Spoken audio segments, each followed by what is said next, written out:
All right, so the question is, now that you know about debit spreads, credit spreads, what is the best vertical spread option strategy? Should you trade put spreads or call spreads or debit spreads or credit spreads? So I want to solve this mystery here in the next few minutes, and I want to give you some very specific examples. Right now, let's talk about the best vertical spread option strategy. And I want to talk about a very specific example here. I want to talk about an example in Boeing, and I want to define what is it, right? What market opinion will you have? So let's just go through it step by step. So first of all, a call debit spread means that you're buying a call and at the same point you're selling one at a higher price. Let's actually jump to the charts. Let me pull up Boeing here because we will use this as an example. And as you can see right now, Boeing is trading pretty much at $180. So as I'm recording this video here, Boeing is at $180. Okay, now let's say that you want to put on a call debit spread. This would mean that we could buy the 180 call, and you would say, so I think that Boeing is going up, and at the same time, we would sell a 230 call right here. So let's actually jump back to this. So what is a call debit spread? We would buy the 180 call, and at the same time, we would sell the 230 call. So by the way, if you haven't watched the previous video, I'll leave a link in the description here. So this way you know exactly what that means. I did a video on a call debit spread, and you can watch this video to see it in more detail. But let's talk about the market opinion here. So I want to show you what is the market opinion that we have when we are putting on a spread like this. Well, going back here, we expect the markets, in this case Boeing, to go up, but not dramatically jump up. We don't expect Boeing to go above 230 because otherwise we wouldn't limit ourselves here. So our market opinion here is that it is going up, but not an explosive move.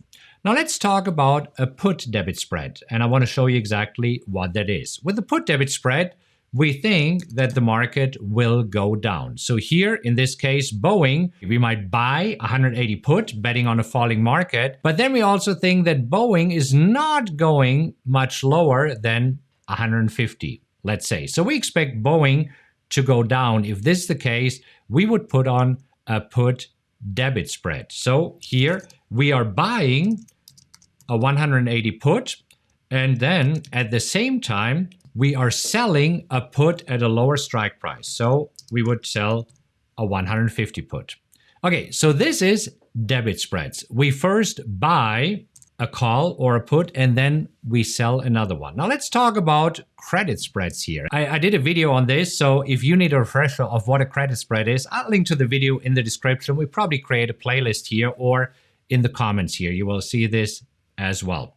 So if we are trading a call credit spread, we would sell a call. So for example, a 230 call, and then at the same time, we would buy a 240 call. So let's jump to the charts and let me show you exactly what we are doing here. So we would buy the 230 and we would sell the 240. Why would we do this? Well, first of all, we are receiving a credit. And in this case, we're expecting that Boeing stays below 230. So very important, and this is why I'm showing you today, what are these different spreads? So the market opinion here, when we are trading a call credit spread, is that either we're going down or we are staying sideways. Again, with this particular example here on Boeing, we expect Boeing to maybe even slightly go up, but mainly go sideways or go down. Definitely stay below the strike price here. This is very important. Okay, finally, we also want to talk about a put credit spread. So as an example, and I will actually put these trades on, or I will show you what it means when you're putting the trades on. So here we could sell 160 put, and at the same time, we would buy 150 put as protection. Again, if you're a little bit unsure of what credit spreads are, I explained it in another video, so there will be a link in the description here that shows you exactly of how credit spreads work. So what is our market outlook here, our market opinion, or maybe I should just say market outlook. So here we want to make sure, let me just write it down. So we would sell the 160, we would buy the 150. So in this case, we want Boeing to stay above 160. So our market outlook here is that we are either slightly going up or we're staying sideways. So as you can see, there are different market outlooks here that you have. Either you expect the market to go up or down, or you expect it to go down or stay around the same, or up and stay around the same. So it's very important that you first have a market opinion. And this is why I love using, as you know, the PowerX Optimizer, because it tells me which stocks are more likely to go up and which stocks are more likely to go down. If you want more information about that software, I'll link to this in the description. So now let's talk about it. Why would you actually not just trade a call or a put? Because you see, if you expect the market to go up, you just could trade a simple call. If you expect the market to go down, you could just trade a simple put. So why does it make sense to mess around with these spreads at all? Well, first of all, here for the call debit spread, by selling an out of the money call, buying a call that is at the money or in the money, and sell an out of the money call, you would reduce cost, and therefore, when you're reducing cost, you're also reducing the break even, meaning that you're profitable quicker than just buying a call. The same is true for a put debit spread. So it is the same reason here. You would reduce cost and you would reduce your break even, so it is quicker to make money on this. Now, on the other hand, why would you trade a call credit spread? Here, the idea is, we talked about it in the previous video, that some people tell you, well, get weekly paychecks, right? So here, the idea is to get the premium and at the same time, limit your risk. So instead of just selling a call outright, where you would have unlimited risk, you're actually buying a call as protection, and therefore you limit your risk. But whenever you first sell an option, whether you either sell a call or you're selling a put, the idea here, you want to get premium, right? And also here, we want to limit our risk. So as you can see, this means this is the equivalent to buying a call or buying a put, but then you're adding another element to this. And this is the equivalent of selling a call or selling a put. And since it is very dangerous to sell naked calls or naked puts, you're reducing your risk. Now, before we move on, talk about when do you lose money. Is this making sense thus far? Do me a favor, if this is making sense, click on like really quick and leave a comment that says, yes, making sense, because as you can see, we still have a few things to go through. But I want to know from you if I'm going too fast or too slow, if I'm going just right. Again, the cool thing is about YouTube videos, you can watch it again, you can pause and rewind here.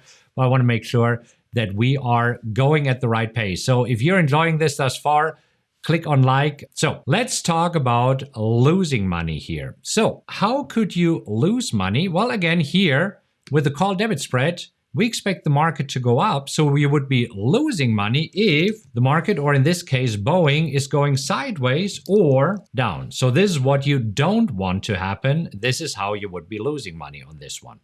Now here, if we are going sideways or up, this is when you would be losing money, because here you're expecting the market to go up. So you lose money when it is going sideways or down. Here you expect the market to go down. So you lose money when it is sideways or up. So here, on the other hand, when do you lose money on a call credit spread? Well, this is when you lose money if there's a sharp move up. And here you lose money when there's a sharp move down. Let me show you a very specific example, because here we talked about we want Boeing to stay above 160. This was for our last example, the put credit spread. So we want Boeing to stay above 160.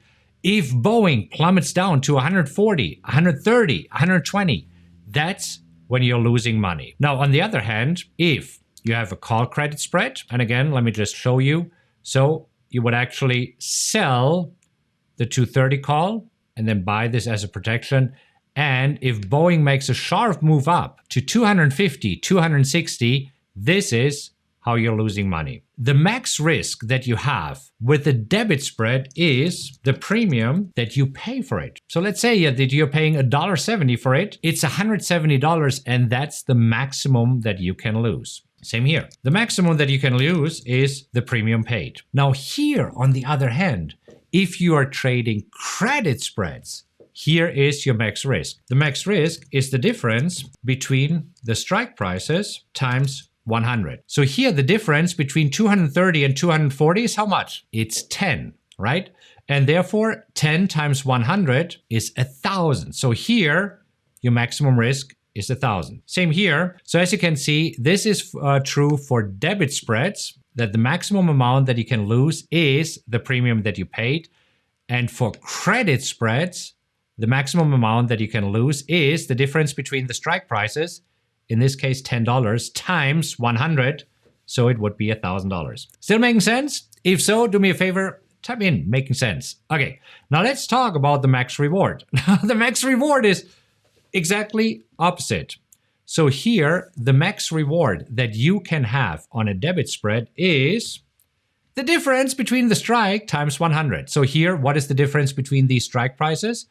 It is 50. 50 times 100 is 5,000, right? So that's it. However, minus the premium that you paid, okay? You paid something, so it's the difference between the strikes minus the premium paid, and I'll show you a very specific example here in just a moment. Now, for a put debit spread, it is exactly the same. So, on the other hand, what is the max reward for credit spreads? The max reward here is the premium that you received when you sold the call and you bought back the other one. So, you made some money got deposited in your account. So, the premium received is the maximum that you could get here. Okay, so let's actually take a look at a very specific example here for the trades that we have here.